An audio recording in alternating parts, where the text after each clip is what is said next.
the teacher, is that right? That's correct. And then in the late 1980s, you undertook a Bachelor of Theology at a theological college in Melbourne. Yes. And you then undertook some postgraduate study in America. Can you tell us what that involved? Well, before I went to America, I completed a Bachelor of Special Education and a Graduate Diploma in Special Education. Then went to America and completed a Master's in Counselling and a PhD. Doctor, can you pause for a moment? I'm not sure everyone's going to be able to hear you at that level. Oh, sorry. No. So is that better? That sounds better, yeah. Thank you. Your Masters and PhD were at Loyola College in Baltimore, is that right? That's correct. And you also did some work when you were there with an institute called the St. Luke Institute, is that right? Yes. What work did that involve? The St. Luke Institute was initially a hospital for treating impaired clergy, mainly alcohol and substance abuse. But in the late 80s, early 90s, there was an emergence of psychosexual disorders and no treatment centres. So it became a dual treatment centre for impaired clergy with both psychosexual disorders and other addictions as well. My role there was as a senior clinician with individual clients and group work and psychoeducational work. Thank you. And did you work directly with accused or established child sex offenders? I did, both as an individual therapist of clients and also as a group therapist. Thank you. Now, what was your PhD in?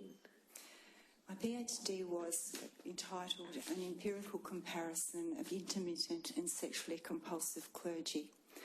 And if I may say how I got to choose that topic, in probably around 93 or 4, I was invited with Dr. Kenise Connors to come to Australia for a lecture tour and to be part of that. At the time, I hadn't chosen my PhD topic, and I intended to do it on child abuse, which was really in the headlines in America. But when we were doing the lecture tour, we were frequently asked to consult with, senior church personnel, clergy of different groups. And what I noticed was that the majority of cases that we were asked to consult on were about the abuse of vulnerable men and women by clergy, not children. So I went back to the States and realised that issue had not been investigated and empirically validated. So that's what I did my dissertation on. And you qualified through these processes also as a clinical psychologist, is that right? Yes. When you returned to Australia, I'm sorry, before we get there, you also undertook the Sex Offender Treatment Specialist Certification Program in Ohio, is that right? That's correct. Mm-hmm. What is the nature of that course? It was a brief course for advanced skills in assessing and treating people with psychosexual disorders, mostly child offenders. And that was just something I did because St. Luke Institute, the predominance of clients there were child offenders. So it was just another qualification or another experience that I undertook to enhance my own professional development. Thank you. Back in Australia, from 1997, you had a role as the Clinical Director of Encompass Australia. I did. Can you just outline, I appreciate the Commissioners have some familiarity with Encompass, but can you just remind us what Encompass involved? Encompass was part of the Church's 9-point plan, and it was established for 3 reasons. Firstly, to assess and treat clergy with psychosexual and other comorbid conditions. And when a person has a psychosexual disorder, typically there are other psychological conditions which are comorbid. The second function of Encompass was an educative one, to try to educate clergy and the general public in terms of preventing child sexual abuse. And the third task was to gather data that we could use for research to try and ascertain what could be some of the clinical causes that contribute to child sexual abuse and abuse of vulnerable adults. Just on that third task, can you tell us what conclusions you were able to gather from the data?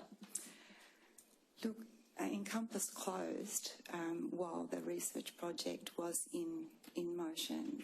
Anecdotally, we could make some hypotheses, but the data, when Encompass closed, the data and all of the files became the property of the Australian Catholic Bishops' Conference. We had no access to that data after that. So Encompass had been funded by the Bishops' Conference? Yes, the bishops and the major superiors, and it was a user-paid model. Mm-hmm. So can you explain how referrals would come about to Encompass? Mostly via a third person, like perhaps a clergy person, priest, non-religious, if you don't mind if I use that term interchangeably. There would be allegations against them or suspicions against them, or even sometimes just anecdotal information that would cause the leader of the religious congregation or the diocese to have concerns. So they would often be sent to us then for assessment. The assessment was multidisciplinary and gave us some good indication of the patterns that we were seeing and whether they were dysfunctional patterns that would benefit from treatment. There were also some people who self-referred for various reasons. Mm-hmm. Thank you. You referred to the Encompass program coming to an end. When was that? 30th of June 2008. Do you understand why it was closed? I think the reason given was that it was a very expensive model to fund, but it was state of the art. I'm extremely proud of the work that we did there and the staff that did it. It was an expensive model because it was state of the art, and 6 weeks, I think it was, before Encompass closed, the whole program was evaluated independently by a professor from Queensland University, and it exceeded every criteria for excellence. I also think that at the time, the bishops and major superiors thought the problem was over. Add to that the fact that I think there was some who thought that why would one put money into treating offending clergy if they were no more useful in ministry, which I have an issue with, because I think if the church has selected and produced men who offend, then they should have some responsibility for treatment, because research will indicate that treatment reduces recidivism exponentially. I'll come back, if that's all right, to that topic a little later, Dr. Robinson. After the closure of Encompass, you went into private practice as a clinical psychologist? Yes, I did. And for most of the time since then, you've been with an organisation called Vitality, is that right? Yes, all of the time. Mm-hmm. Thank you. And do you, in that capacity with Vitality, have you continued to see clergy offenders? Yes. How do those... Again, mostly adult boundary violators. Right. Mm-hmm. And also child sex offenders? I think in the first 2 years there was a couple who were complete denial, but the data would suggest that the allegations made against them could be justified, maybe not in a court of law, but certainly psychologically, because the patterns were there. Thank you.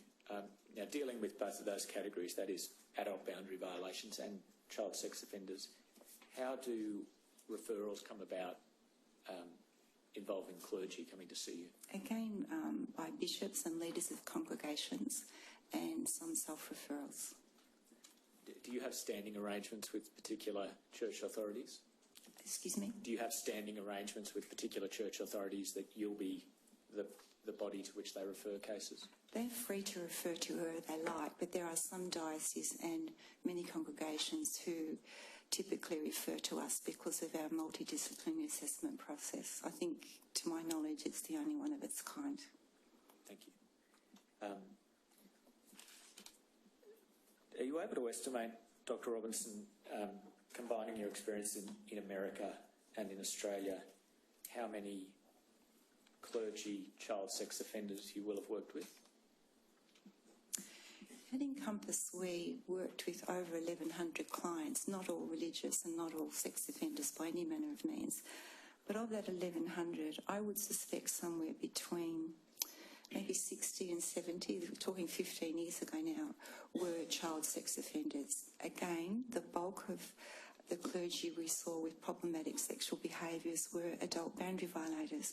And I think one of the commissioners mentioned the other day the work of Richard Sype. And my research in the United States, which I have replicated here in Australia, clearly indicates that 4 times as many adult women and twice as many adult men are sexually abused by clergy than children. Children are not the primary target. Vulnerable adult men and women are. Having said that, the sequelae, the documented sequelae of the abuse of vulnerable men and women by clergy is almost identical to the sequelae experienced by victims. Horrendous. Thank you. You gave an estimate, I think, of the child sex offenders that you dealt with through Encompass. Are you able to estimate how many you saw in your time at St Luke? Oh. I was at St Luke's for nearly 6 or 7 years, and they had at any one time a population of 30 clients. The majority would have been child sex offenders, because that was at the time when they were all coming into treatment. It was one of only 2 treatment centres. The other one was in Aurora, Canada, called Southdown. So do you have a sense over the 6 years how many in total you might have seen as an estimate? 200 or 300. Thank you. Dr. Robinson, you might be familiar with the research work of Dr. Marie Keenan, which has received some reference at the Royal Commission already.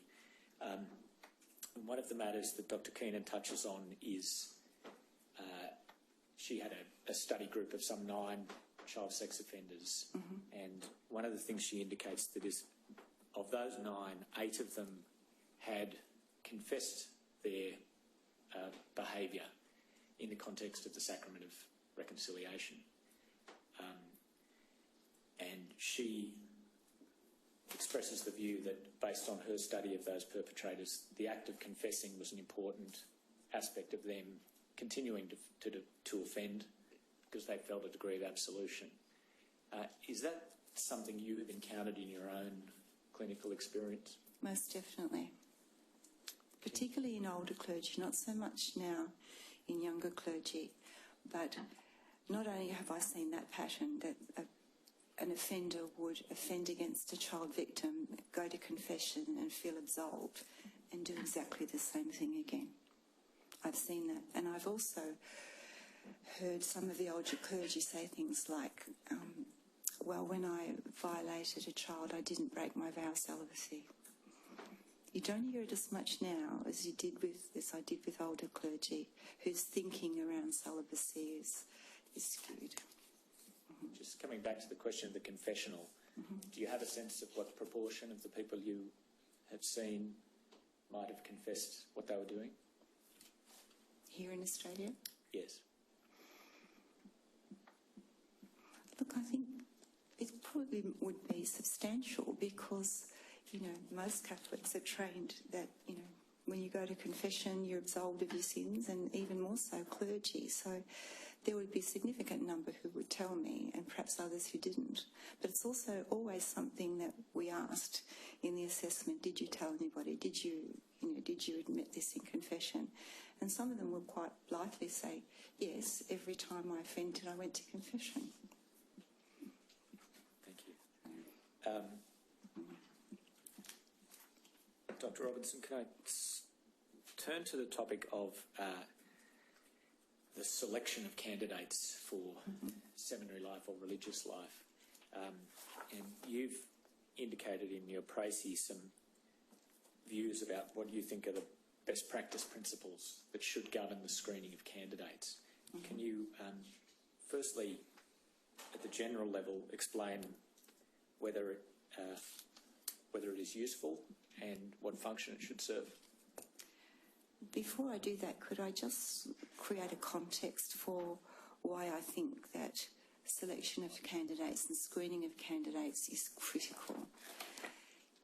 Towards the end of 1988, 1999, the National Institute of Mental Health in the United States conducted a survey, I think it was by Larson et al., where they investigated Americans who sought help for mental health problems.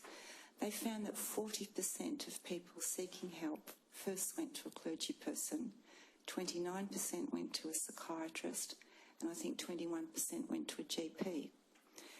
So that actually shows that clergy are at the cutting edge of mental health, whether they see themselves as mental health professionals or not, by virtue of the fact that nearly 50% of people, 40%, go to them for help first is very instructive.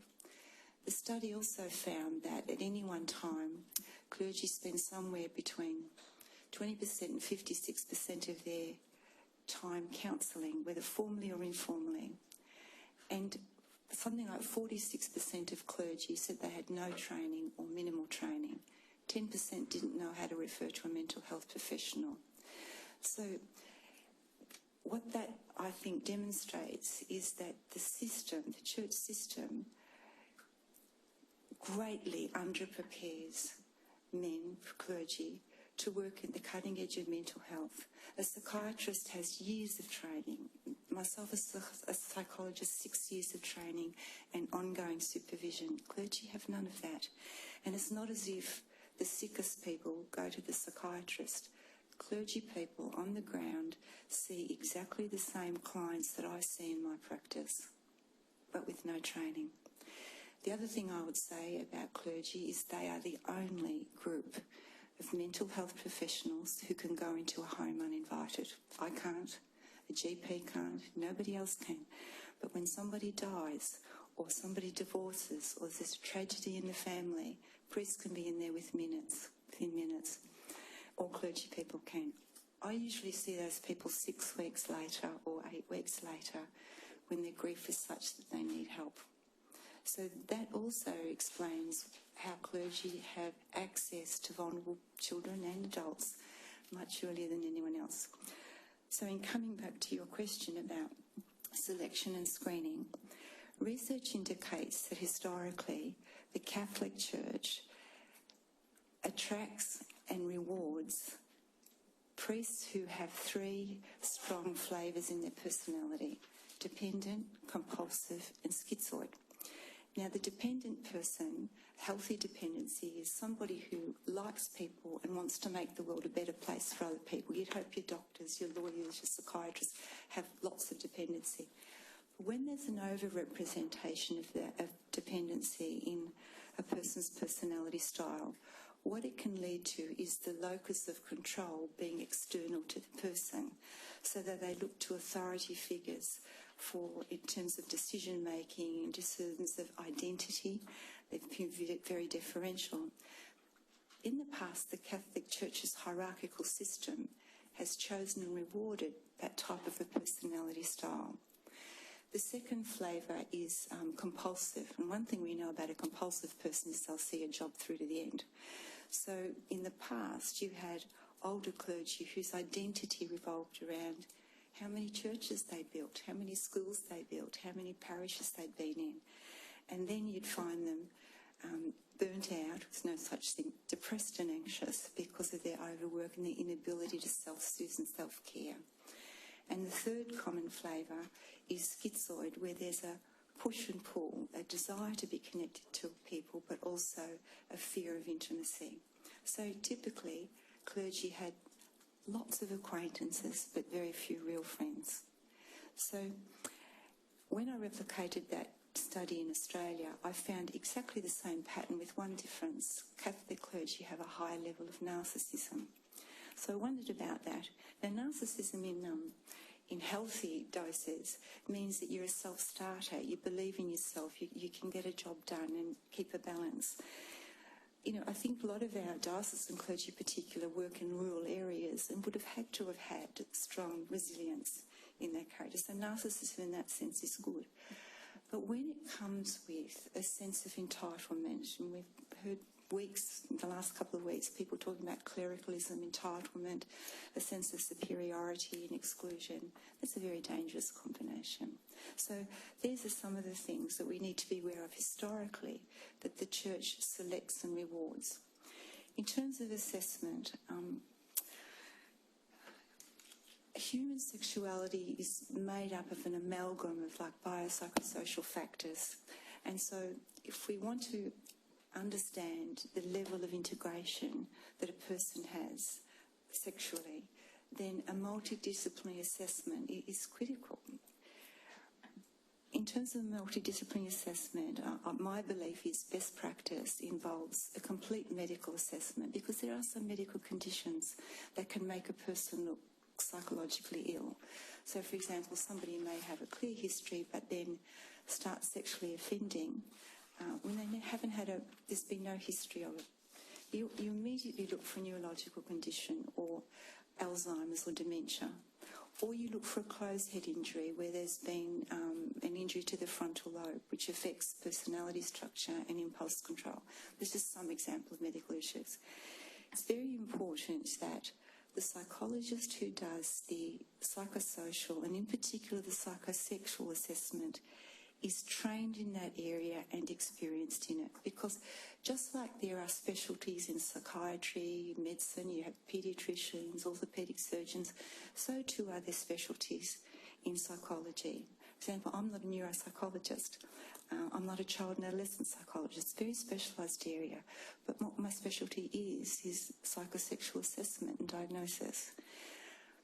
I think, and I hope I don't know who does assessments in seminary, but I think it's very important that the assessment not be in-house and that it's done by a team of people, not just one person.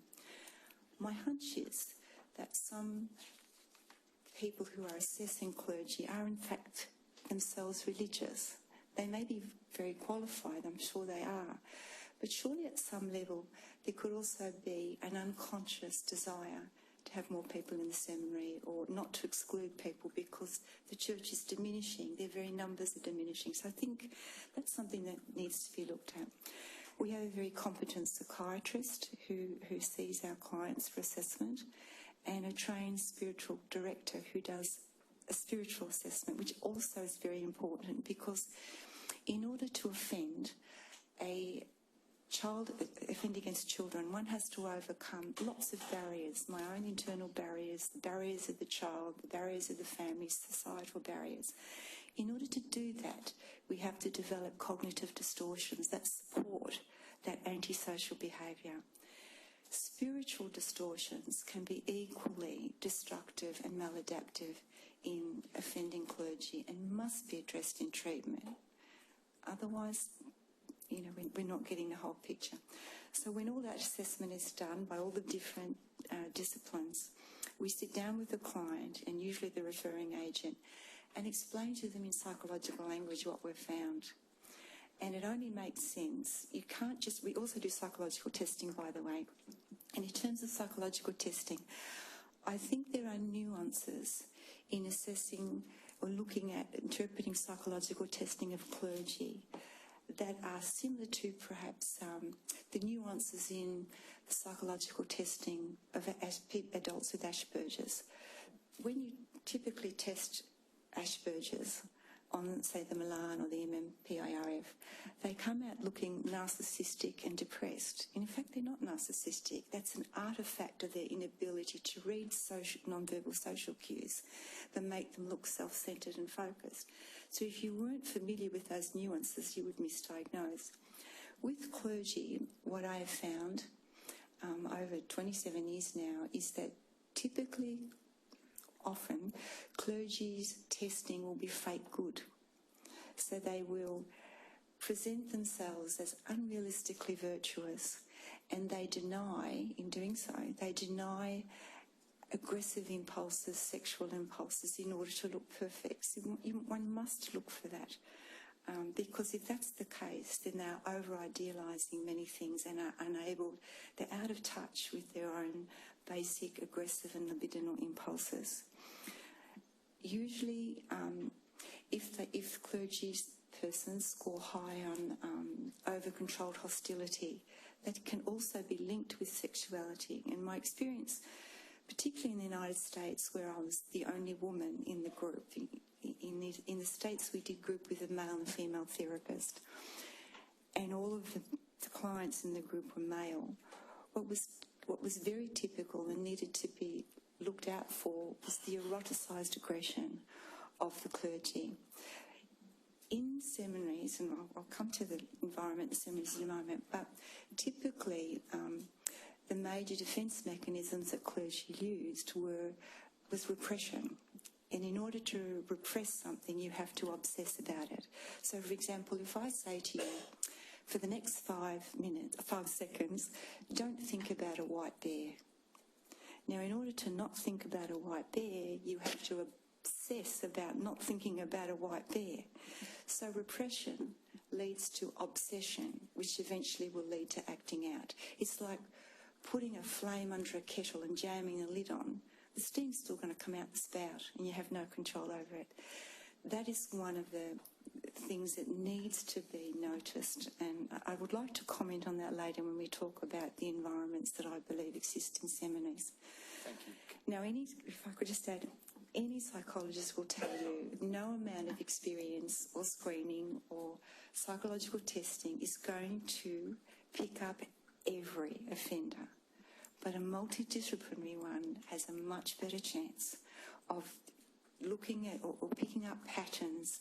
Clearly they can pick up pathology if it already exists, but it can also pick up patterns that are likely to occur if a client is placed in a particular environment that will exacerbate those patterns. Can I just draw out a couple of elements of what you've talked about there? One is that you've said the assessment of a candidate should be external, not in-house. I think you've indicated one reason, at least, is that if you're doing it in-house, there might be a sense of pressure to accept a candidate because of numbers. I'm not saying there is, but there could be. Are there any other reasons why you would recommend external assessment rather than in-house? Can I say that, I guess one comment would be the competence of people in-house. My clinical opinion, it needs to be done by a team, the multidisciplinary team that I mentioned, and I don't think those people are available in-house in seminaries for a start. And one of the problems, I think, one of them referred to the documents that were submitted around formation. Yes. To be quite honest, at best I've found them inadequate, and at worst I've found them alarming. And the reason I would say that, and this goes to, I suppose, the environment in the seminary, you can have the best protocols, policies and procedures in seminary for formation, but unless the environment is safe and contained and conducive and open to people talking openly, then formation can't happen accurately. What I was most alarmed about in this document was the document that was cited as being important, and it was something like concerning the criteria for discernment of occasions in regard to persons with homosexual tendencies. Some of the church's teaching on sexuality, and that document in particular, I think contributes to feelings of shame and a need for secrecy around sexual orientation, around sexual struggles. My research shows that if young men in the seminary have a unintegrated sexuality, and that's not to say they have yet a sexual disorder, but perhaps they're not comfortable with their orientation, or they had some sexual struggles, or if they have a sexual behaviour, typically they will act out just before diaconate ordination and within 2 years of ordination.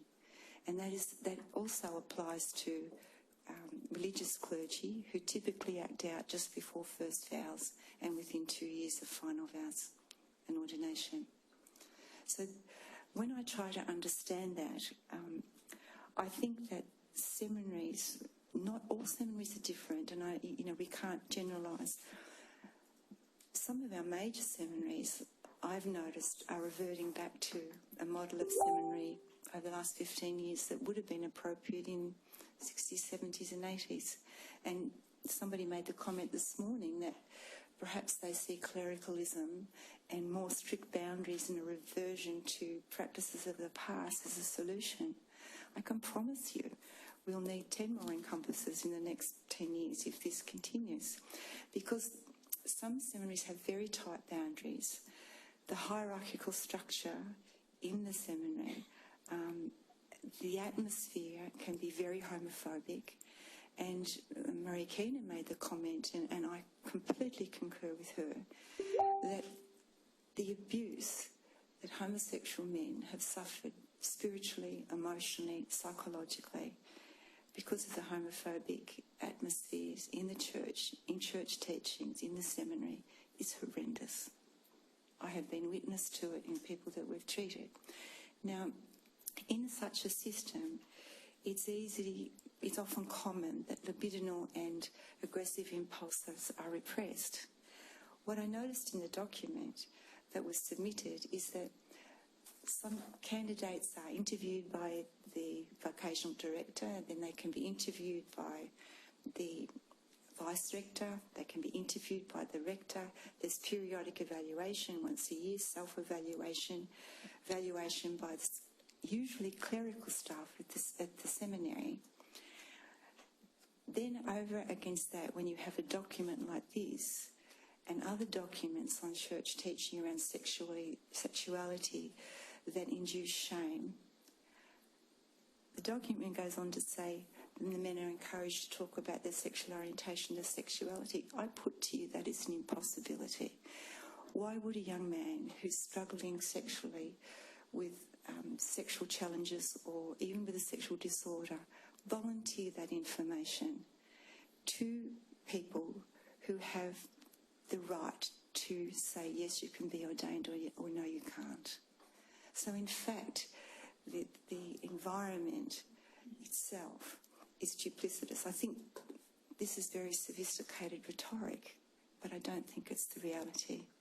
And I don't think it's the reality because we are still seeing young men less than 5 years ordained who have serious personality pathology and serious sexual pathology, and not just homosexual.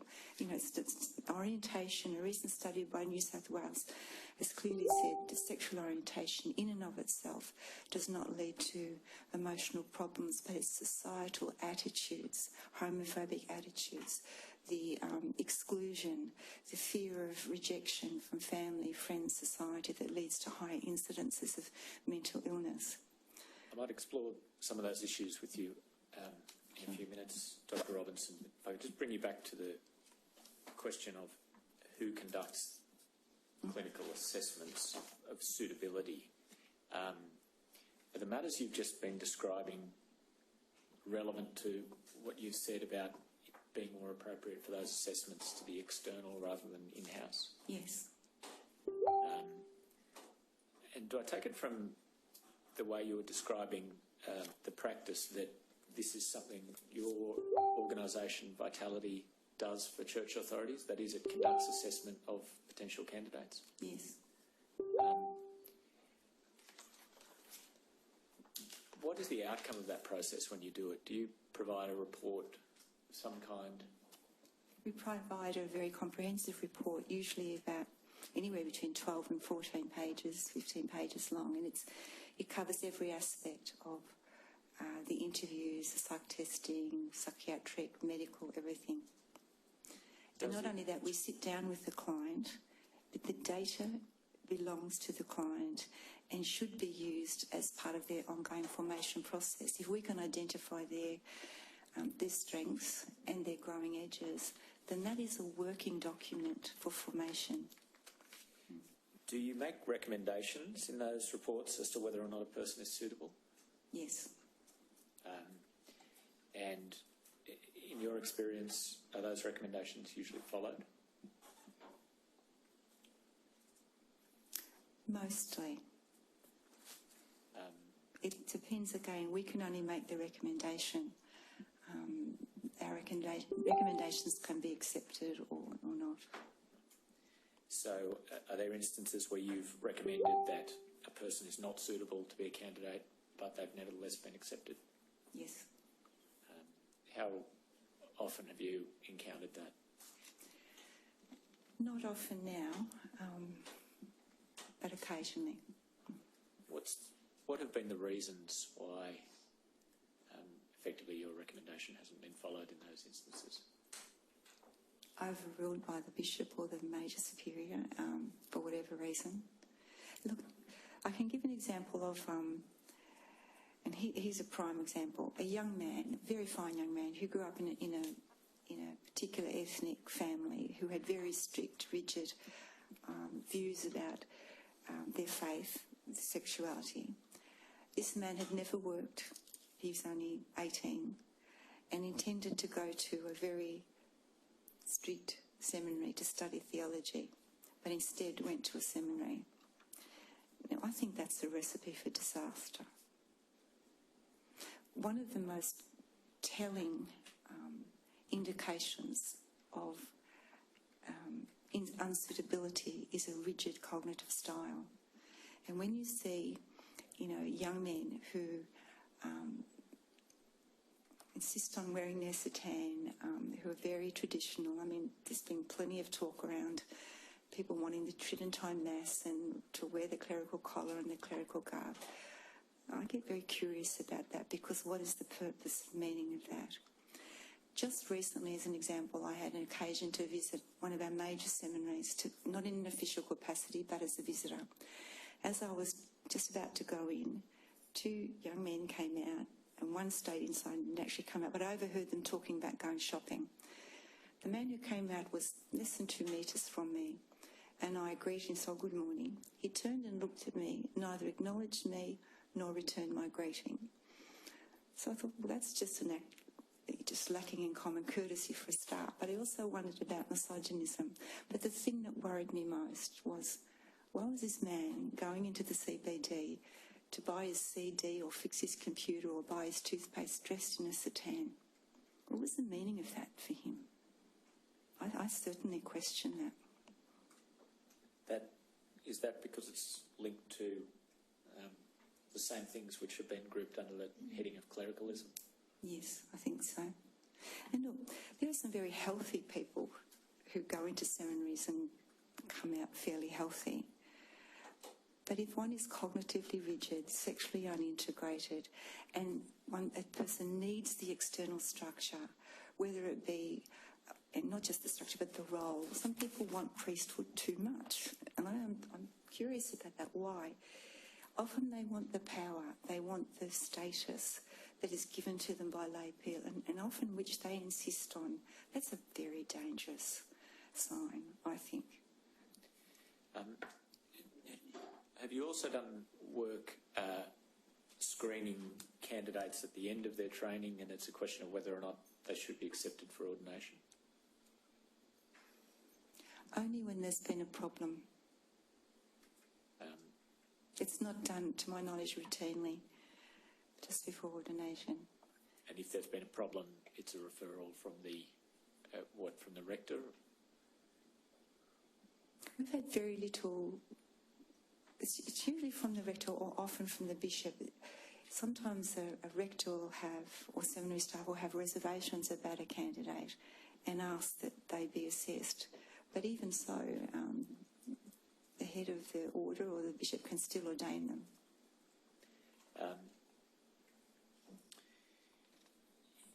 There's, just in the context of assessment, been reference in various of the materials to the problem of recycling seminarians.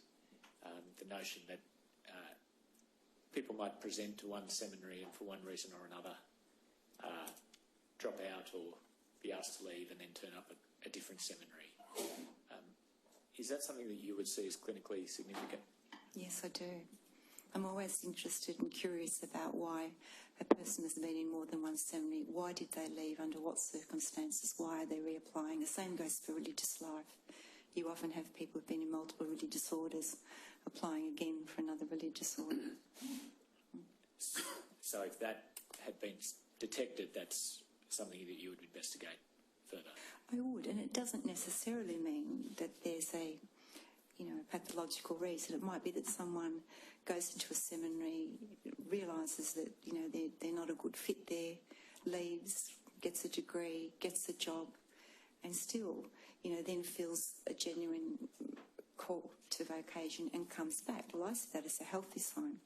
But if somebody was asked to leave the seminary for whatever reason, or caused a scandal in the seminary for whatever reason, and then tries to join another one, past behaviour is a very good predictor of future behaviour in some instances.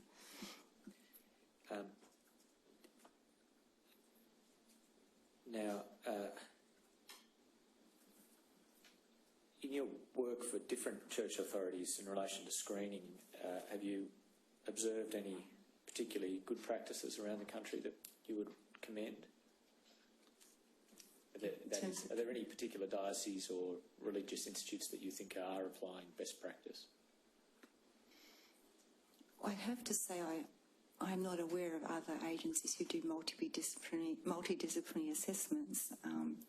I suspect that most candidates are assessed by one person, and that's where things can get missed. In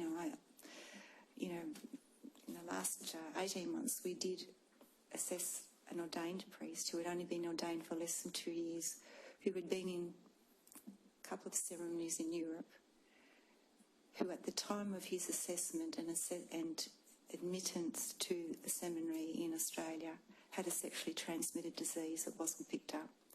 He had also been the victim of sexual abuse by a diplomat from the Vatican. None of that was picked up in the initial assessment. But within the first 12 months of after being ordained, he came to us because of sexual acting out behaviour. In fact, he was very treatable. But that's an example of where, you miss things. Even after 27 years of assessing, I'm still open to missing things. And only very recently we assessed a man who I couldn't make sense of his psychosexual data. And it was only when our neuropsychologist rang and said, "Gee, this man's neuropsych doesn't make sense. I think he's got a metabolic disorder." So I then checked with the GP we use, and sure enough, his metabolic disorder was leading to a whole lot of dysfunctional behaviours, including a sexual dysfunction. So there's a very clear example of where, as an experienced clinician, I would have missed that because I'm not a neuropsych and I'm not a GP. I would have missed it. So I can perfectly understand how when one person assesses somebody, the only source of information they typically has is the person sitting in front of them. If I could turn to the question of the training and formation that occurs within the seminary, what is your view about the significance of formation and training in either creating or exacerbating problems? Can I say this? I have not been into a seminary in Australia in any official capacity. The evidence that I give today comes from my experience of having lived in religious life. I understand the culture, not just of the church, but I have an intimate understanding of the culture of religious life as well. But I'm not speaking here as an ex-religious. I'm speaking here as a clinician who's had the opportunity to work with clergy and impaired clergy for 27 years, both here in Australia and in America, with the knowledge, lived knowledge of the culture. I believe that the culture, and again, all seminaries are different, but I am aware that the culture of clericalism, entitlement, can be exacerbated in the homosocial environment of a seminary and in some seminaries that have very strict boundaries. So I think the environment in the seminary is crucial. And as I think Dr. Anson said this morning, it's a Tridentine model. The paradigm doesn't work. There needs to be an unbridled, imaginative reforming or thinking about how we form young men. You may have heard evidence this morning about changes in the nature of formation over recent decades, have you formed any views based on what you're seeing in people who present to you about whether that is leading to an improvement in the psychological well-being of people coming out of seminaries? I certainly think that some important positive progress has been made. And again, different seminaries have different models. We're still seeing the pathology in young priests.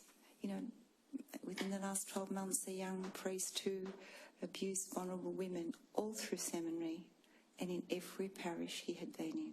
Heterosexual, but abused adult women in every parish he had been in. That says something about selection, screening, and formation in seminaries. Why wasn't it picked up? And I suspect in seminaries you have very fine men. And remember, we're talking about 7% of the population of abused children. I'm also including adult boundary violations. But often in seminaries, very fine men, experienced priests who've been very good in parishes, very good pastorally, have been selected to run seminaries. But they're being asked to do a task that may be beyond their competence. So I think selection and training of personnel for seminaries is very important and needs to be looked at, as does the model. By the model, are you referring there to institution-based seminary education? Yes, I am. Over the last 6-7 weeks, we've had the opportunity to assess 7 candidates for the Maronite Rite. They're doing something very right. They're young men, some are married and some are not. They're young men, live in families, live in the community, they have full-time jobs, they study theology in their spare time at the Catholic Institute of Sydney. Very fine young men. Not one of them had a detectable psychosexual disorder or any sexual pattern that would suggest that they're going to develop a psychosexual problem. They had other challenges because they're trained in a Maronite Rite, which is both Lebanese training and Australian trained, and there can be some conflict there. And by virtue of their culture, they're very deferential towards authority. And there is some risk that they will be non-assertive, but that's a very different problem. But again, it shows the nuances around selection and training and formation. But my point is that these young men were very impressive young men. And I wondered if it was because they were living in the real world with real jobs and real people and still studying theology and philosophy. If you assume that for a significant proportion of those who are going to receive formation, they will continue to be in an institutional setting, are there particular features of it that you would recommend need to change to improve the psychological well-being of those being educated? Again, there has been a lot of talk, I think, over the last weeks about supervision and about therapy.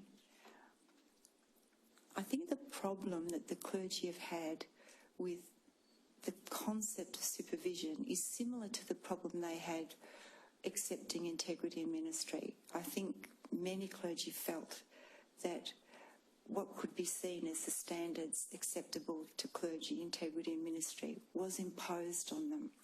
And I think they resented it because they said, because of this minimal number of child offenders, we've all got to have this imposed on us. So I think my reflection would be from the ground up, there wasn't an ownership of that document in some instances.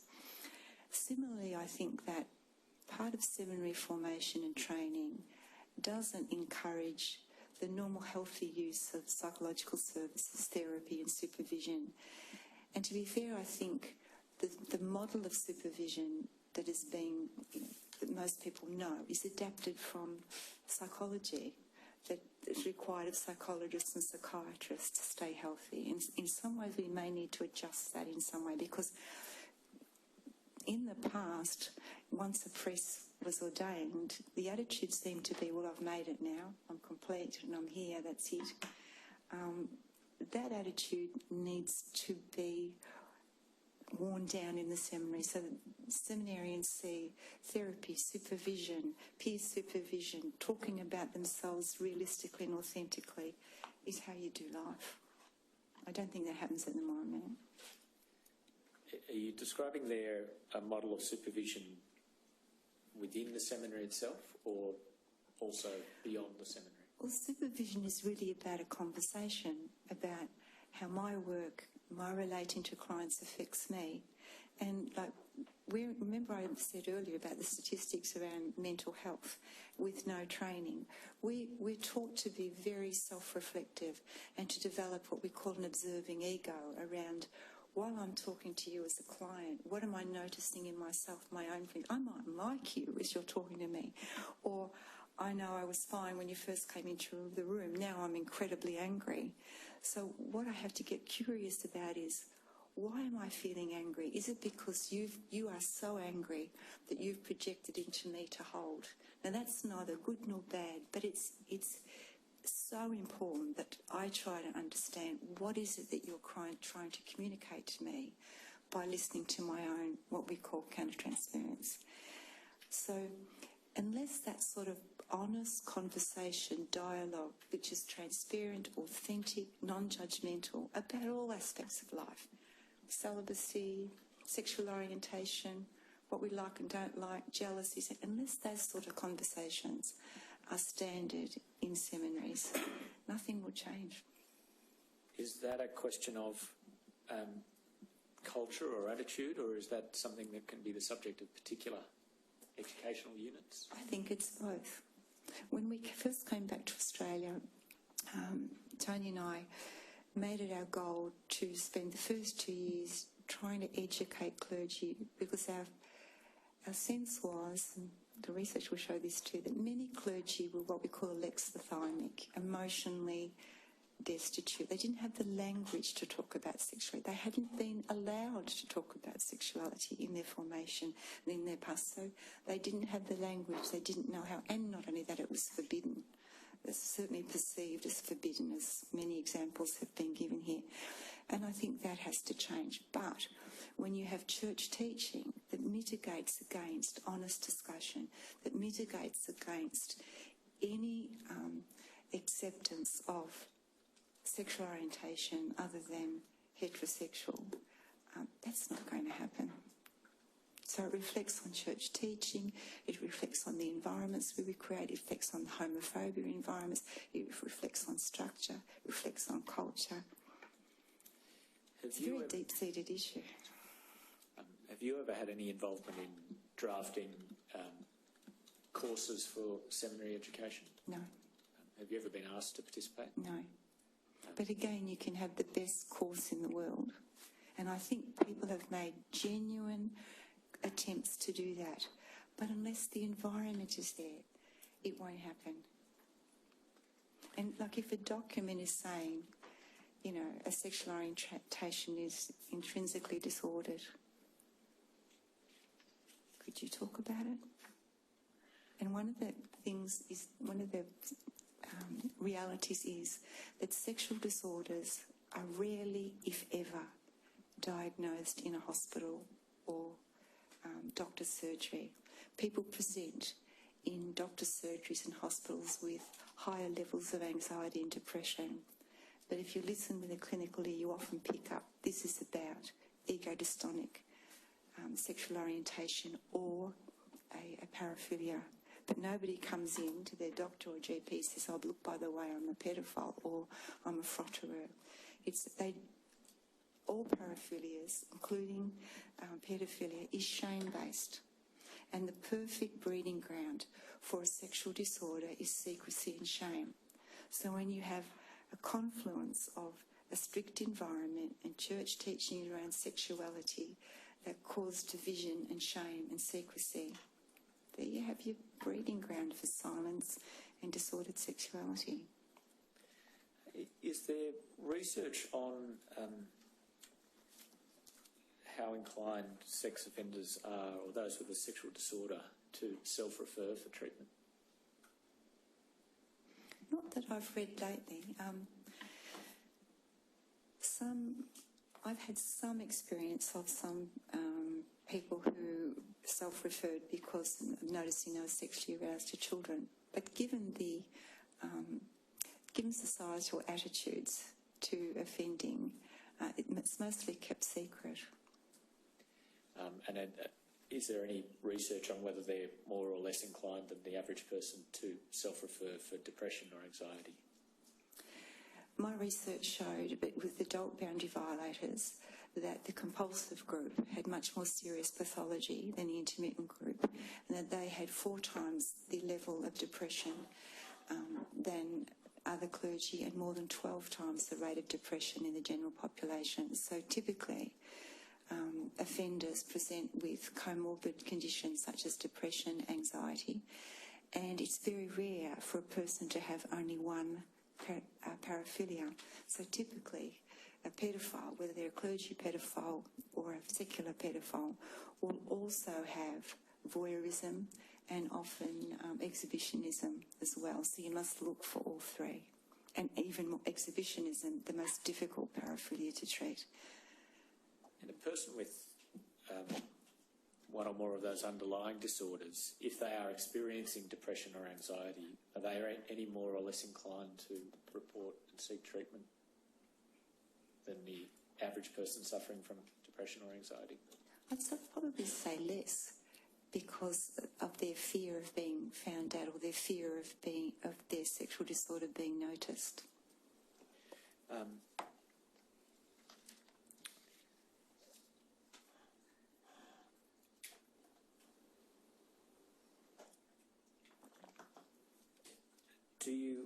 I've spoken to you about training within the seminary, and you might also have heard discussion this morning of the notion of ongoing formation. Do you have any views about what systems would be appropriate for priests and religious in their ongoing formation to try and address what might be underlying disorders? I think there's another cultural, I'll comment on that, but I think what will have to be overcome is the idea that once one is ordained, that's it. Many clergy who take a sabbatical go and get another degree. So, they get an intellectual degree. It's not about personal development. Just mandating it is not going to change anything. Again, it goes back to what is the culture in the seminary and in houses of formation that allow the future priest to see that in order to stay on top of his game, in order to stay healthy, in order to be an effective minister, that he can't give away what he doesn't have. So he must self-care and train. As a psychologist, I know from the very day I started a psychology degree, that my ongoing registration and ability to function as a clinical psychologist is dependent on 2 things: ongoing professional training and regular supervision. That's just an expectation. I don't think that is an expectation that is promoted in seminaries, because I know very few clergy who are voluntarily in supervision. Some have supervision groups, but from where I sit and what I've heard, some of them work, but some of them don't. What needs to be discussed there doesn't happen. What's the regular supervision that you undertake as a clinical psychologist? I go to peer supervision every second Friday from 2 o'clock till 5 o'clock with a group of 5 peers. It involves, and I feel very privileged to belong to the group. They're very competent people, and we present cases and we talk about how working with our clients affects us. Look, make no mistake about it. Working with sex offenders and working with people who violate boundaries is very dangerous work. In fact, many treatment centres have gone out of practice, and many clergy and religious men and women who run treatment centres have broken boundaries because the work is that dangerous. Ministry is also that dangerous. You're dealing with vulnerable people all the time. You're a public person.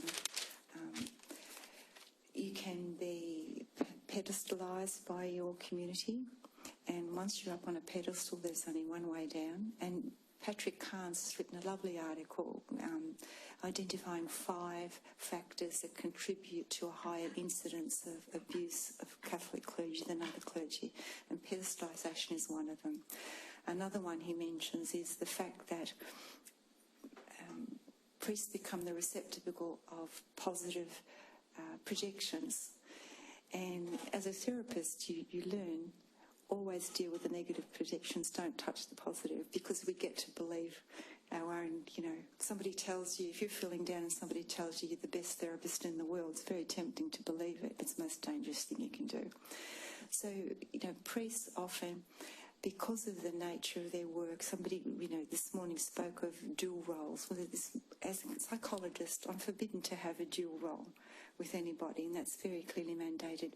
Priests in ministry don't have the luxury of being able to draw boundaries that well, which implies they have to be even more conscious of their boundaries, but even more conscious of their own internal workings. You can have the best education on professional boundaries in the world, but if you're not in touch with your aggressive impulses, your libidinal impulses, your neediness, your tiredness, of course you can be pulled over a boundary. So, in terms of ongoing supervision, that sort of formation and that sort of attitude must start in the seminary. The fortnightly peer group that you've described that you go to, is that level of supervision or peer engagement pretty typical among psychologists? Yes, either that or individual therapy. In fact, we have to account for the number of, I do have to achieve 60 continuing development points because I belong to the clinical college and the general college, and I must demonstrate, I think it's 10 hours a year of supervision. But because I'm registered with the Commission for Children and Young People as a qualified person to treat sexual offenders and to supervise people, I have to meet 20 hours of CDP in specialist area of treatment of sexual disorders, and to do 10 hours of supervision a year would be ridiculous. I know, because of the type of work I do at least 3 hours every fortnight. So, and that is expected, and you have to be able to prove that you've done that. You mentioned a few moments ago work that had been done on identifying factors that contribute to a higher incidence of abuse of Catholic clergy than other clergy. You mentioned one of those factors. Are there other factors that have been identified? Yeah, I forget all of them now. I haven't read it for a while. But another one would be that clergy become isolated emotionally from support groups. So one of the things I typically found, and I would have done now, nearly 2,000 assessments here in Australia, and what I found alarming at first and didn't know how to interpret it, but at least somewhere between 60 and 70% of the clergy that we saw for assessment had a previously undiagnosed medical condition. Now, it could be something as significant as cancer or a tumour, or insignificant as high cholesterol or high blood pressure. But if I was looking unwell, my husband would say to me, "You don't look well, go along, see your GP."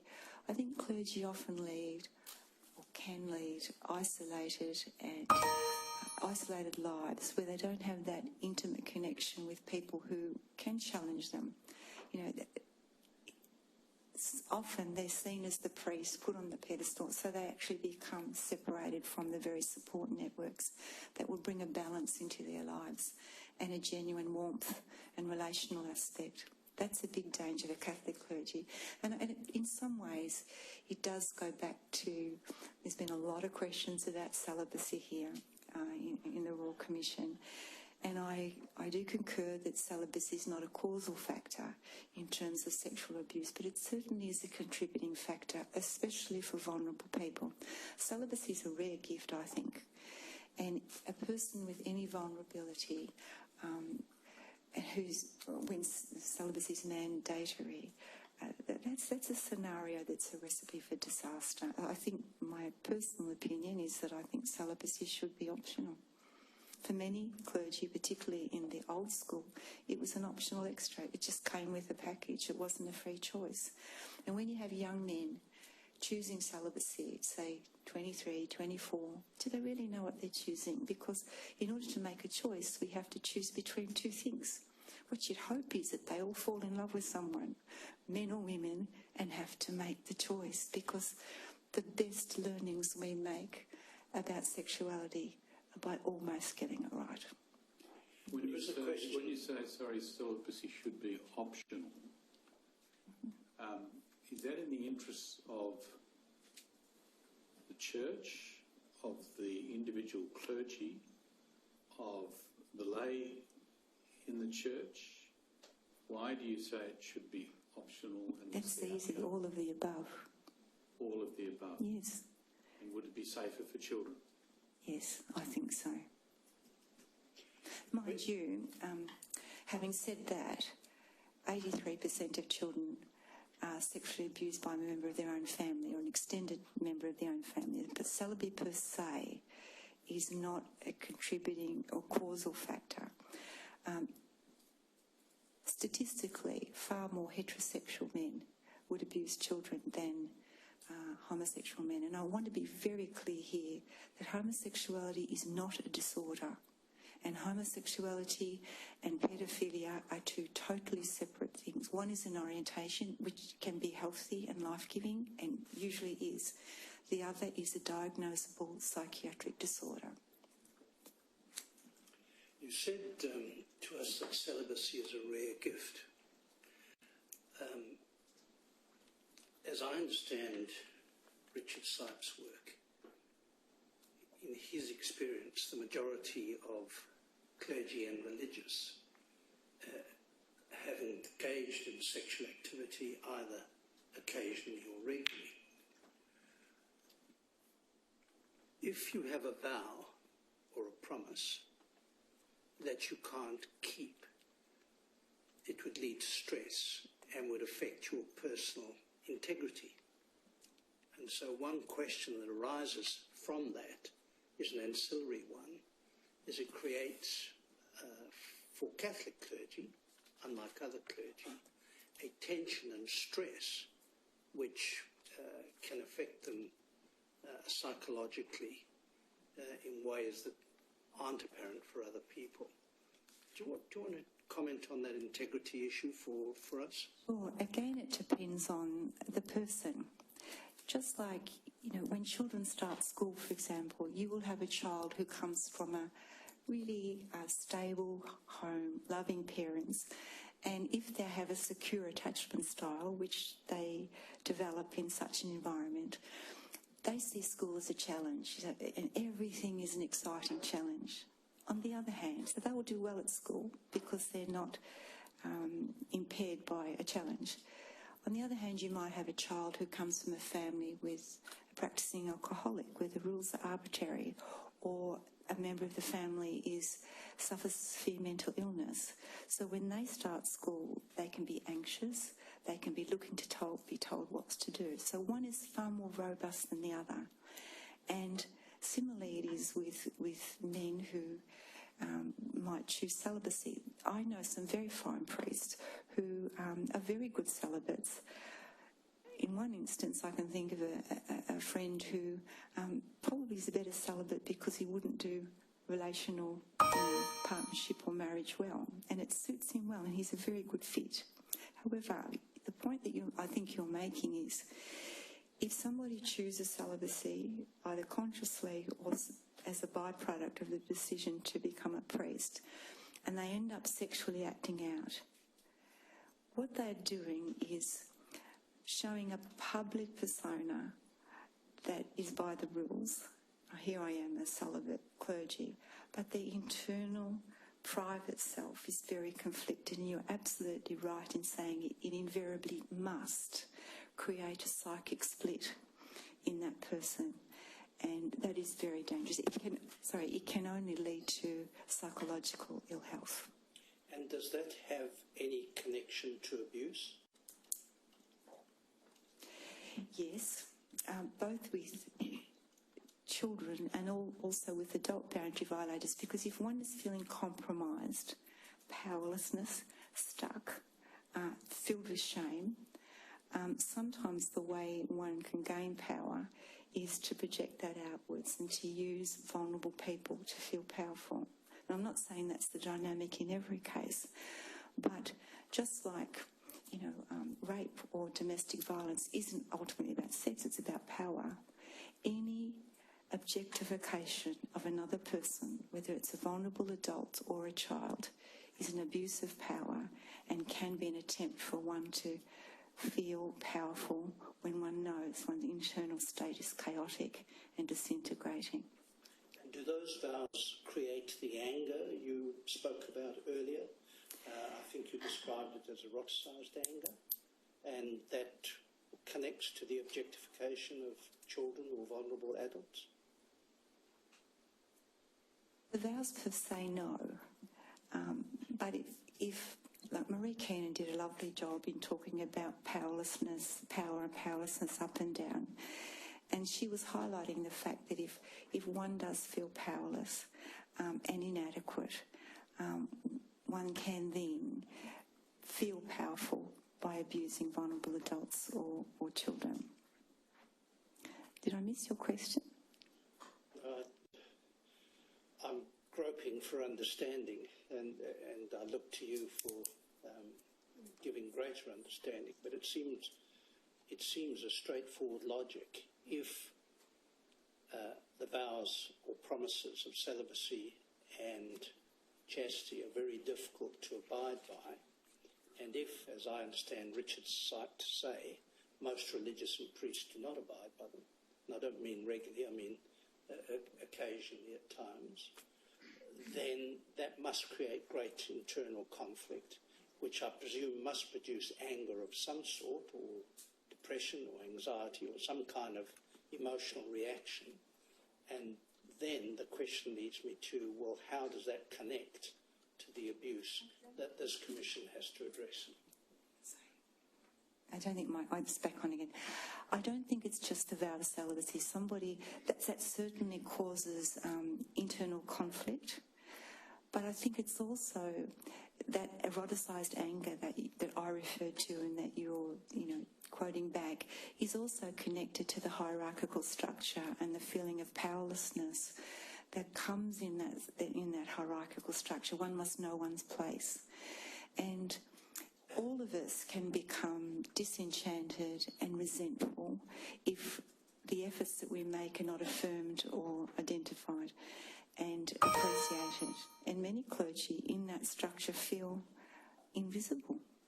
So going back to Justice McClellan's question earlier, if I understood it correctly, as a clinician, not as a religious person, would you think it better that celibacy was an optional choice and not mandatory? Yes, definitely.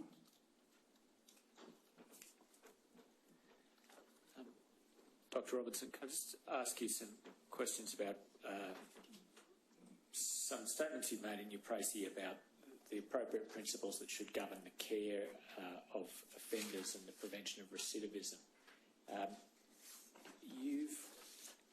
You've set out some principles that govern effective treatment and response to offenders. Can you just outline for us what you see as the key features of a best practice response? Sure.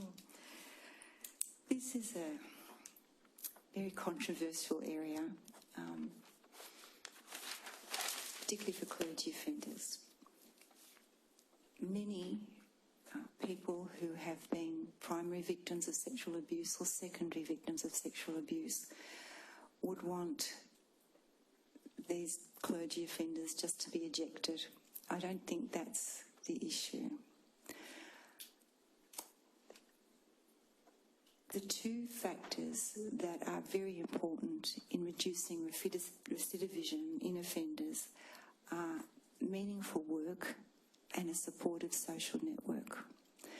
When an offender comes out of jail, they've usually lost their family, their friends, their community, everything, their self-esteem, their job, everything.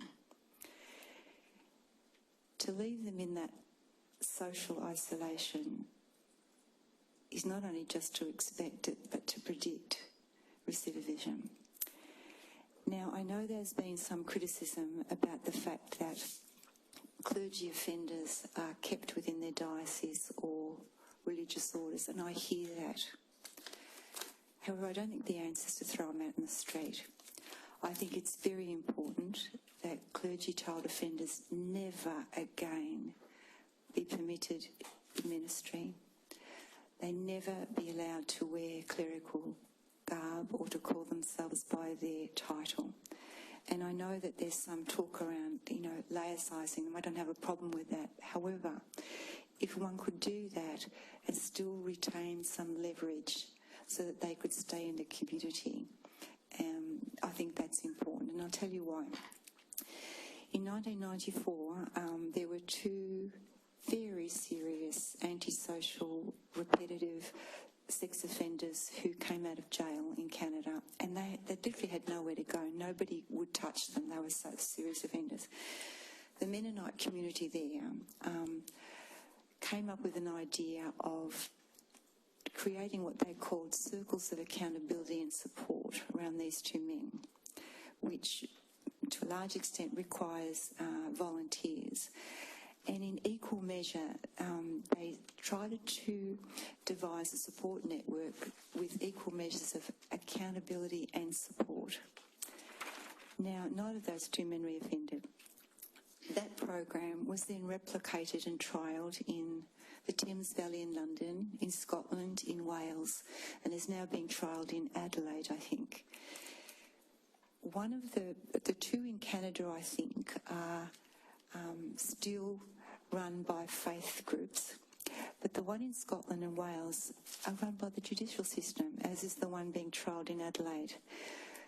The longitudinal studies on all of those ways of containing sex offenders clearly indicates that the recidivism rate of the offenders within that support model, the recidivism rate was 70% less than the control group. I mean, that's significant statistics, and every one of those studies has been empirically validated as successful. And it's working because, I guess it's akin to, the relapse prevention model that we use in treatment, where offenders who have taken responsibility for their offending behaviour and have developed some victim empathy, it's important to give them back some authorship over their life. However, authorship that in no way leaves them or gives them access to children or vulnerable people. The model, I think, would have to be adapted for the Australian context. Our laws are different, our culture is different, but I think it's worth thinking about. What are the essential elements of the support and accountability? Support and accountability. So there's a group of people that are who live near this person or with this person, who meet with them regularly, who socialise with them, who make sure they go to their doctor, who make sure that they're, doing all what's, required of them if they're still on parole, but supporting them in a ruthlessly honest way, not in any weak way. And in fact, it's very important to have a protagonist on a support group like that, someone who doesn't particularly like the person is going to speak their mind. And not all offenders would be eligible for that. There are some offenders who are so antisocial and will be serial reoffenders no matter what. They're certainly not eligible for a program like that. The clergy offenders, by and large, don't fit into that category.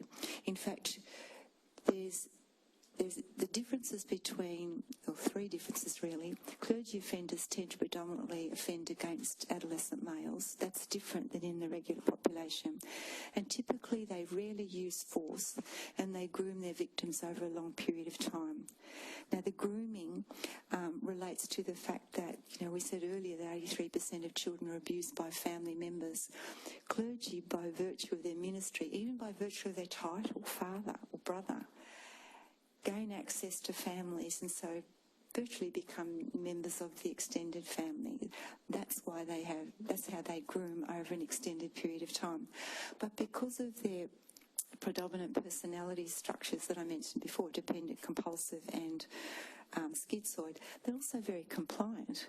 And so they're more likely to comply with, most are, somewhat, with the regulations or structures put in place.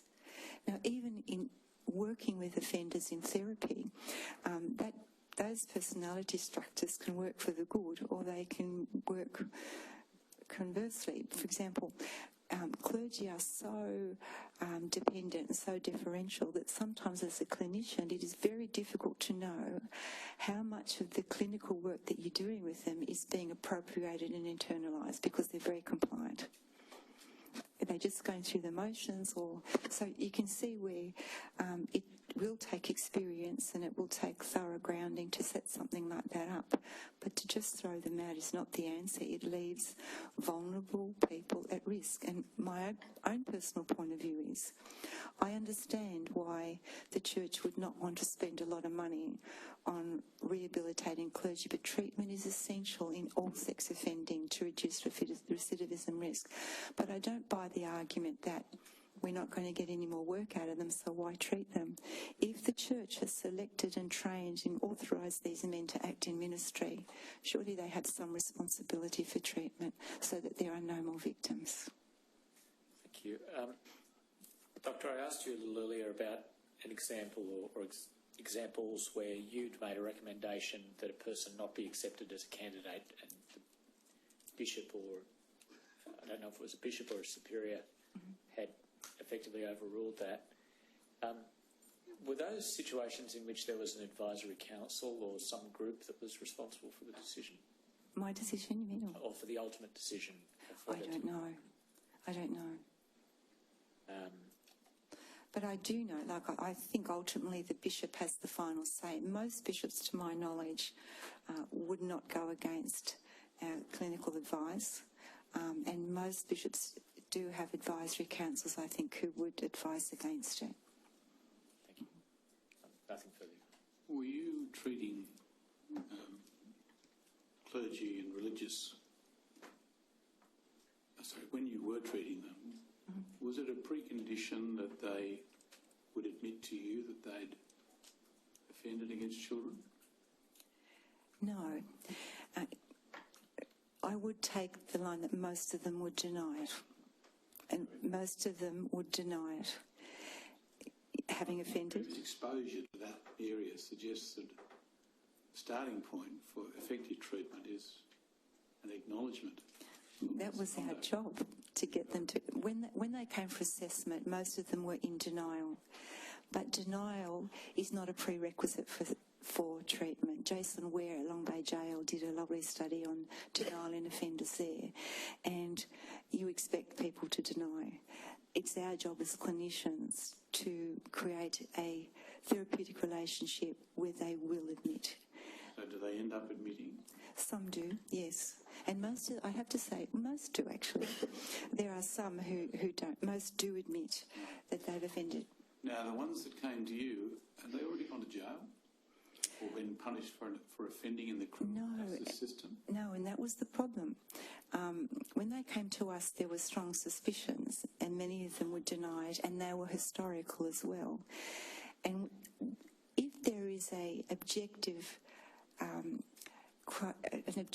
proof, for example, that someone has offended, they got charged, they went to jail, they're often easier to treat because they can't deny it. But many of the clergy that we saw denied that they had offended, and they, it was the victim's fault, or, their cognitive distortions, or that's what we treated. And we felt that the head of agency, whether it's the bishop or major superior, had the duty to report, and many of them were historical, and we didn't know if or who their victims were. But our job was to pick up the pattern and assume that these men had offended, and to treat them to make sure that there were no more victims. Well, when they'd been through your processes, did you then certify back to the church this man's cured and can go back into ministry? Never, not a child offender. And what I can say is none of the child offenders that we treated reoffended. And those who were charged, they must have some more evidence, clear evidence, which would stand up in a court of law. And they were charged and went to court. Every one of them pleaded guilty so that their victims didn't have to go to court. And I think that's a result of effective treatment. When you say they never offended again, how do you know that? Because they weren't charged and they weren't, it didn't come up. Way of looking at I know, but we also had a continuing care program, and the earliest victim, the earliest perpetrators that we treated were in 1997, and they were in continuing care with a support group model. Some of them up until Encompass closed, and I know that they didn't reoffend. Their support group, there was no indication whatsoever that they reoffended. I'd be very confident of that. The adult boundary violators, many did.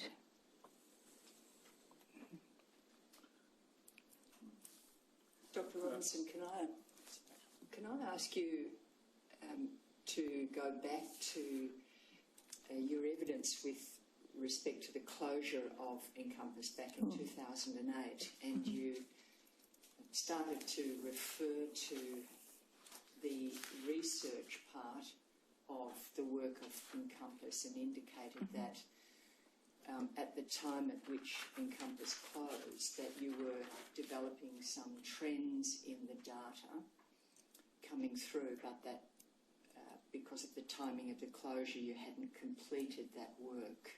So can I ask you first to tell us what those data trends were? I have to say that it took a while to develop a basis, a number of clients. There was a member of staff who was writing a dissertation, PhD dissertation, and what she was looking at was attachment styles of clergy. We were trying to discern, and when we entered everything into the computer, it was all de-identified, but we were looking at pedophiles, ephebophiles, adult boundary violators, and trying to look at, was attachment style important? Attachment style meaning the attachment between the cleric and the victim? No. Attachment style with primary caregivers, and like our early attachment. Yes, because that influences greatly our adult relationships. So we're looking for, were there any trends in attachment style? Were there trends in personality traits or features that might be important? I know from my own research, and we're looking at it again, that not sexual abuse but physical abuse is the most reliable predictor of sexual difficulties in adult boundary violators, not sexual abuse. We're also looking at all sorts of psychological trends, but we didn't get to finish the study because the data was removed. So at the time at which you handed over the data, and my recollection is that you said you handed it over to the Australian Bishops' Conference, that body. Do you know whether or not anyone picked up the work that Encompass had commenced? No, it wasn't picked up because I think the data was private, and the shame was that because Tony and I worked at St Luke Institute, we were able to exchange data. They have a wonderful database, as do Southdown and Aurora for research, and because we were known there and had worked there, we would have been able to interface the data from 3 worldwide treatment centres, which would have been invaluable in looking at trends, and sadly we weren't able to complete that research. Did you make that observation or any recommendations to the Australian Bishops' Conference when you handed over the data about the invaluable nature of the work that had been commenced? I think we would have commented on it, but we didn't have it. Because the data technically belonged to the company, It technically belonged to them. And I do remember that the clinician who was finishing her PhD, she has finished it, but I don't think she had access to the data after. So she must have collected enough data before Encompass closed to be able to, complete her PhD thesis. Apart from attachment style in parent-child relationships with respect to this cohort, were there other trends emerging that would be of assistance to us? Those personality traits, we had not yet begun to look at the institutional factors, like we've talked about culture, clericalism. They would have been in the next important stage, but initially we started just working with the clinical data that we had. And on a different topic, in the course of your work inside Encompass, was that all work in New South Wales? The program was based in New South Wales, but the people that we treated came from all over Australia, in fact, around the Pacific Rim, as they still do at Vitality, yeah. And in that context, in some of those jurisdictions, you would have been a mandatory notifier? All of our work was done in the assessment treatment was done in New South Wales.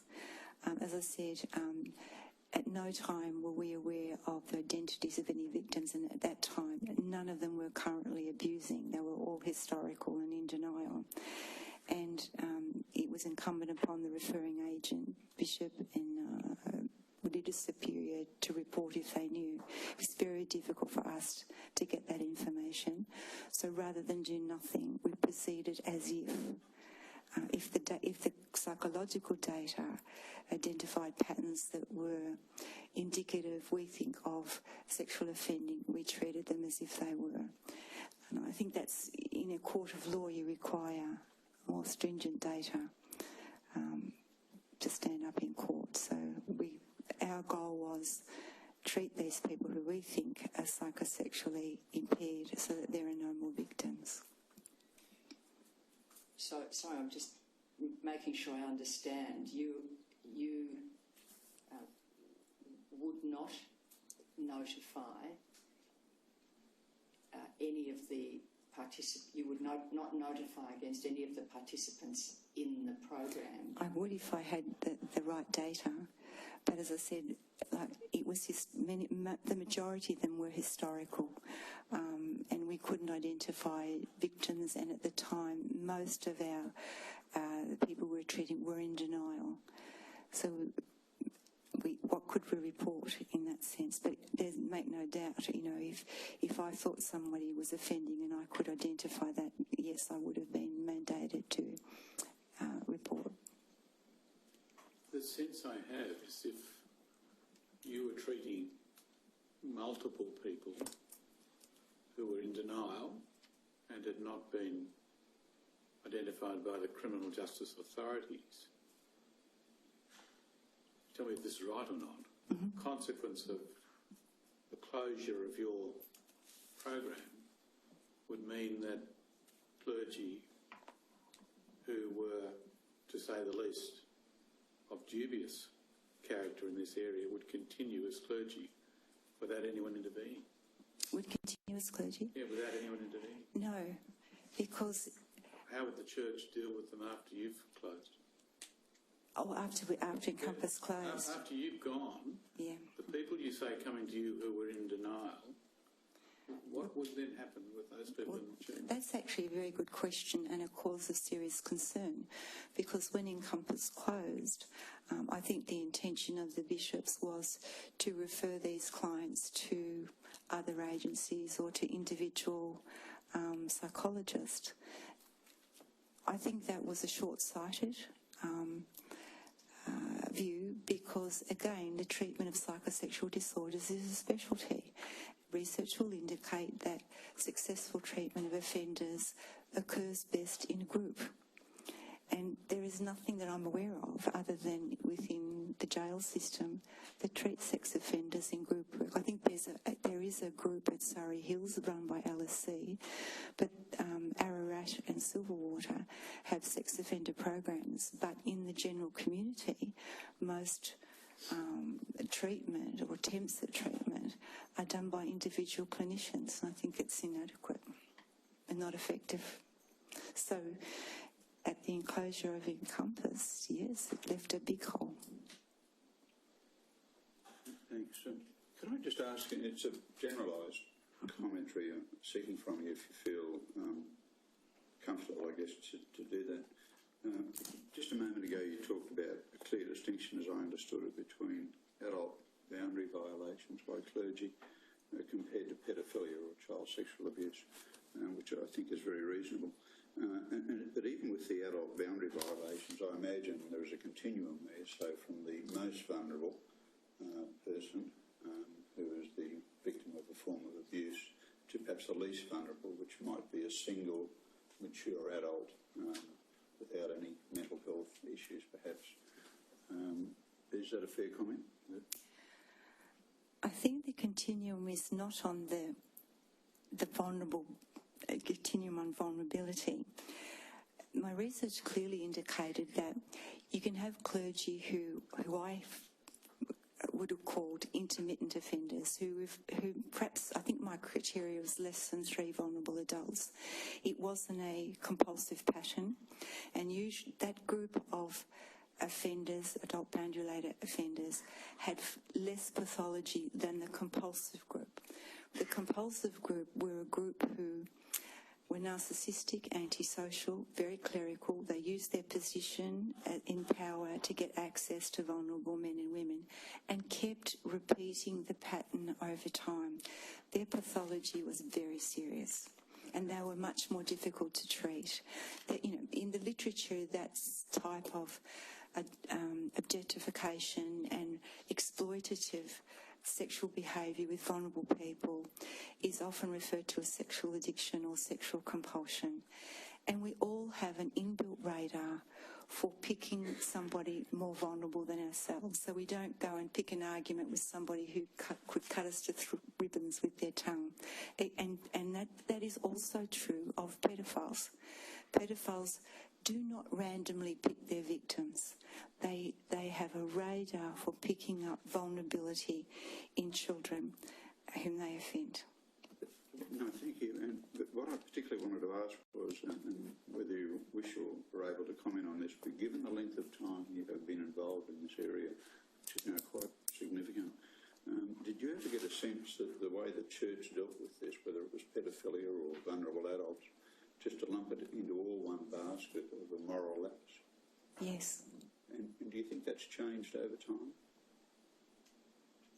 Yes, I think it has. And I don't think that the idea of it being a moral lapse was just peculiar to Australia. It was worldwide. And in fact, when I was working at St. Luke Institute, the perception of the Vatican was that pedophilia was a Western, an American and Australian problem. And I heard it said that there were no treatment centres in Italy. In fact, the Italian offenders were sent to 3 monasteries, which, is saying that if you pray hard enough, the problem will go away. But I do think, now, thanks to the media, the voices of victims, the whole shift worldwide and in Australia around the horrible sequelae of damage that is done to children and vulnerable adults, that the bishops have changed their stance. Okay, can I just ask then, do you think that, are you able also to comment then, in terms of that changed stance, have you seen positive action in that regard in terms of things such as prevention and the support for victims? To be honest, I have seen changes in attitude. We've been speaking today about the necessary changes that must occur in selection, formation of candidates. I think there There would be some leaders who would still be in denial, but it's going to be very hard for them to stay there. I think many bishops have been very proactive in setting up policies and procedures trying to prevent child sexual abuse in schools, in hospitals, but it's still not enough. You know, unless the culture changes, unless the church teaching around sexuality changes, we're still going to be left with a very significant problem. Thank you. Dr. Robinson, just a couple of questions. We've heard a lot about the issues of clericalism and power imbalances and those sorts of things, but we haven't really heard anything about children per se, or attitudes or teachings about children, either in formation or perhaps that may already exist within the culture of the church or in the teachings. Is there anything in your experience that you've come across that represents sort of either problematic attitudes or views of children that would be ongoing or cause concern? I don't know that I can really answer that because I've never been in a seminary and had access to that information or seen any policies on that. Some of the attitudes we've heard about in the past in other institutions have involved, I guess, seeing children as either having less rights or that sort of commodification of children, those sorts of things that may lead to a different view of children. No, I can't say I'm aware of that. No. Again, Are you aware of any teaching that occurs around child development or working with children that would actually assist? Well, I heard this morning about, professional boundaries and all of that, and I think, integrity in ministry and the ethos behind professional boundaries is good.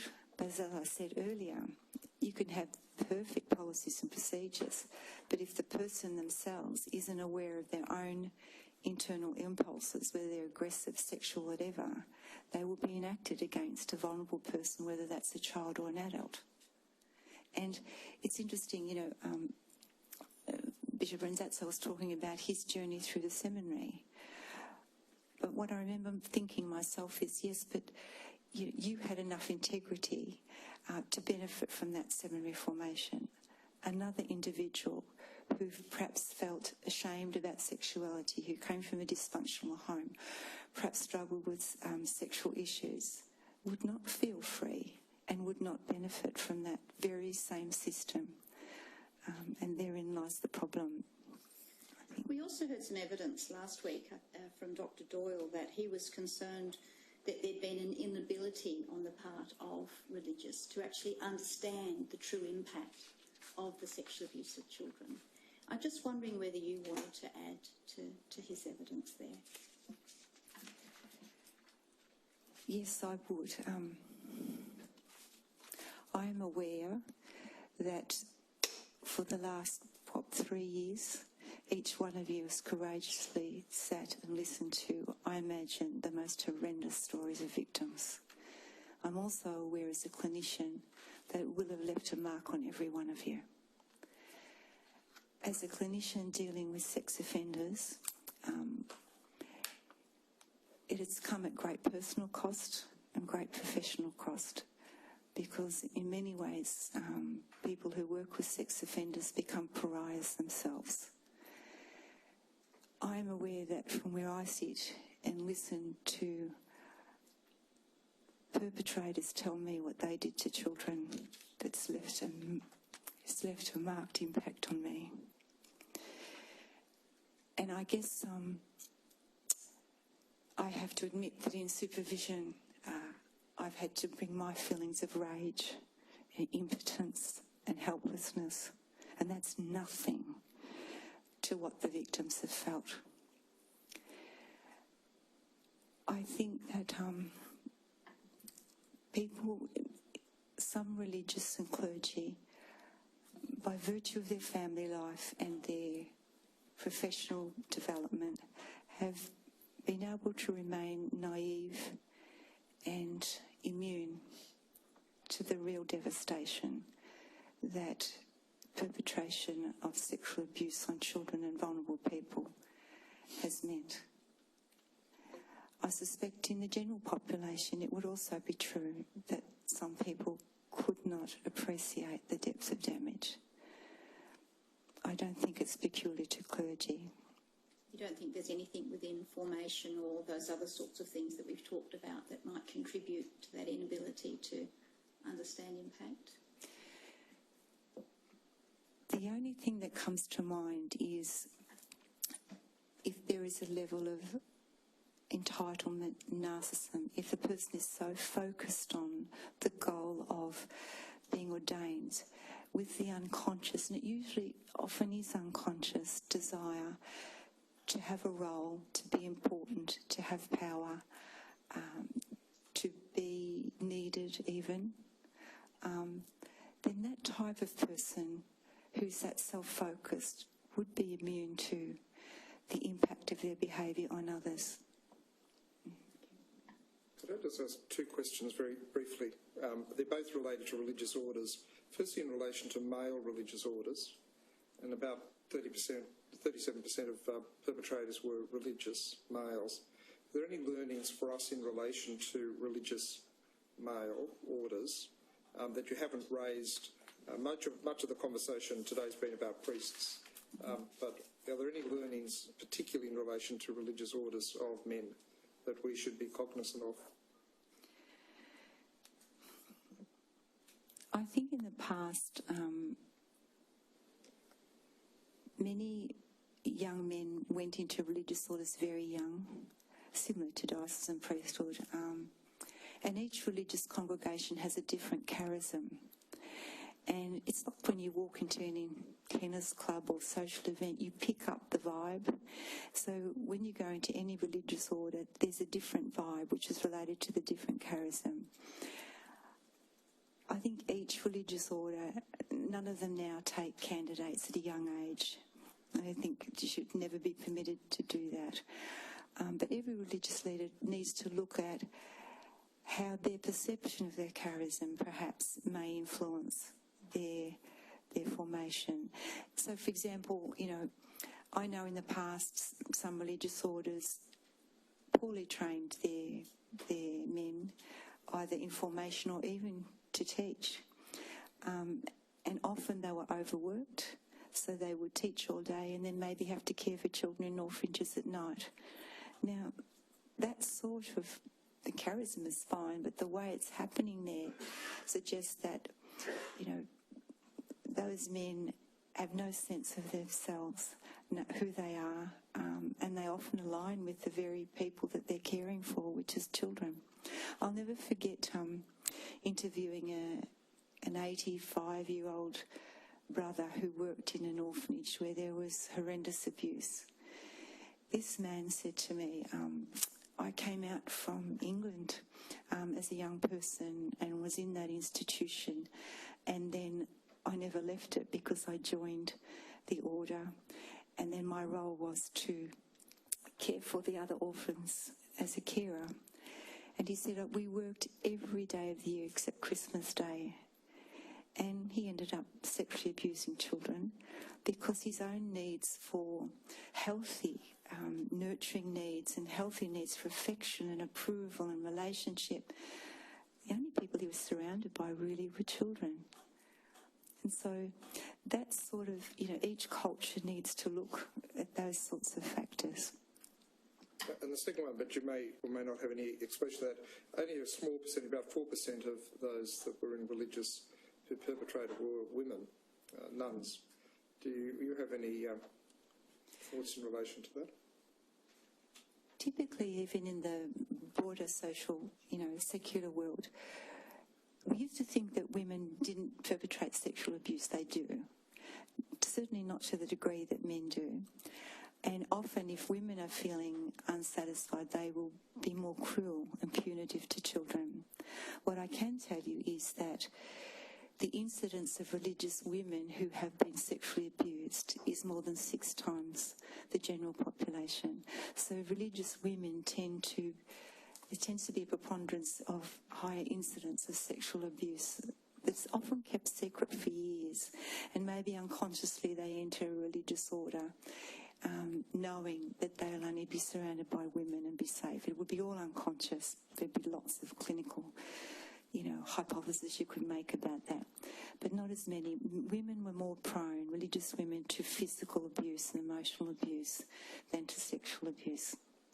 And just on that, many of the people that have come to us in private sessions that were in boys' and girls' homes, orphanages and so on, that were run by religious female orders, talk of that brutality, that physical violence.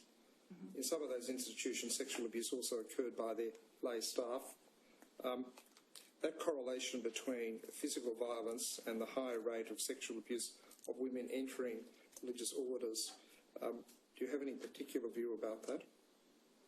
Is there a strong correlation between those two in women within religious life who have offended? You have to do the research. I wouldn't want to say something off the top of my head. It's a good thought, good research project. Thank you. I have one question for you, Doctor. Early in your evidence, you said that older clergy had said to you, in your clinical capacity, that they had offended against children, but they did not consider that to be a breach of their vow of celibacy. What did they say they had done that they considered did not breach their vow of celibacy? They didn't. I think in their thinking, and that's a perfect example of a cognitive distortion supported by a spiritual distortion. I think their thinking was, because I didn't offend or didn't have sex with a woman, I hadn't breached my vow of celibacy. So that implies that they saw children as objects. Well, that goes back to Commissioner Milroy's question as to whether they felt that in some way, as a father such and such, or brother such and such, they owned or controlled those children, and that they were theirs to do as they wish. That would also be true to some secular offenders. Children, we know, are incapable of giving consent to sexual activity. And if somebody is what they call a fixated pedophile, who's purely sexually aroused by thoughts, feelings and fantasies about being sexual with children, they will choose their children. They will groom them. They will support that offending with some cognitive beliefs like, I'm teaching them about sex, or this is for their own good. So that sort of cognitive distortion is not peculiar to clergy who offend. What you said earlier is very important.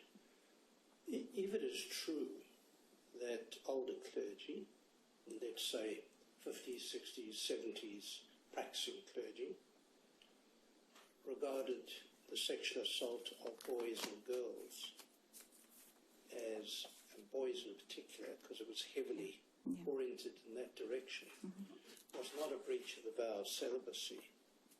It puts a very different complexion on the attitudes and the culture, which not only allowed them to practice offending, but allowed bishops to protect them and to minimise the nature of their offending. I think that's true of the time, but I would not have heard that for many years now.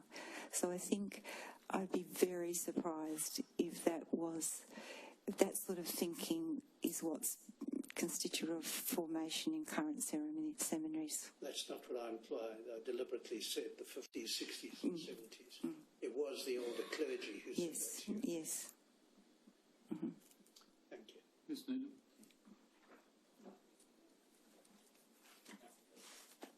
Well, thank you, Doctor, and thank you for your thoughtful contribution to the issues that we have to consider.